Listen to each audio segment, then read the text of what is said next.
Balikan natin ang balita tungkol sa dalawang bangkay na lalaki na natagpuan sa gilid ng kalsada sa Rodriguez, Rizal. May unang balita live si James Agustin. James! Igan, bangkay nga ng dalawang lalaki na nakasilid sa mga nylon bag yung natagpuan po dito yan sa Barangay Makabut sa bayan ng Rodriguez kahapon. Tingin igan ng mga taga-barangay, itinapon lamang dito sa kanilang lugar ang mga biktima. Iginagulat ng mga residente ng Sitio Odyongan sa Barangay Makabut, Rodriguez, Rizal nang matagpuan ng dalawang bangkay sa gilid ng kalsada bandang alas 6 ng umaga kahapon. Ang mga biktima nakasilid sa mga nylon bag. Ayon sa barangay, empleyado nila na papasok sa trabaho ang unang nakapansin sa mga nylon bag. Nung makita niya, nag-report siya dito sa barangay hall at agad na mga nag-responde yung aming kagawad at kinonfirm, chinek muna. Nung na-confirm, nag-report ka agad sa pulis, sa PNP. Nang buksan ng mga nylon bag, tumambad ang mga bangkay ng dalawang lalaki. Nakasuot lang ang mga biktima ng underwear, duguan ng mga ulo at nakabalot ng duct tape. Nakatali rin patalikod ang mga kamay. Nakabaloktot siya, tapos nakatali yung kamay, naka-tape.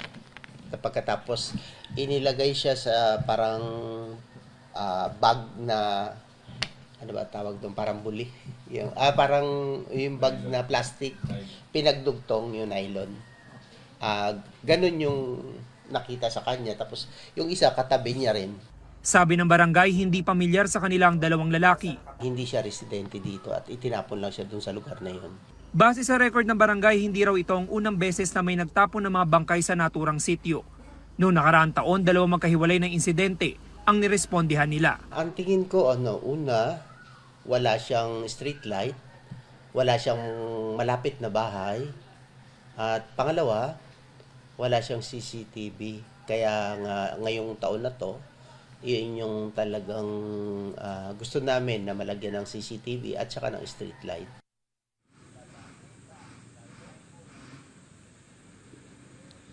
Samantala, igan, sinusubukan pa natin na makuha yung panig ng pulisya kaugnay nung nangyari na yan na insidente. Samantala, sa panig naman ng barangay ay pinaigting nila yung pagbabantay lalo na doon sa kanilang mga boundary dahil ilang metro na lamang yung layo nila doon sa San Jose del Monte, Bulacan.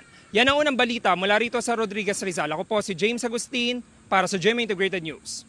Igan, mauna ka sa mga balita, mag-subscribe na sa GMA Integrated News sa YouTube para sa iba't ibang ulat sa ating bansa.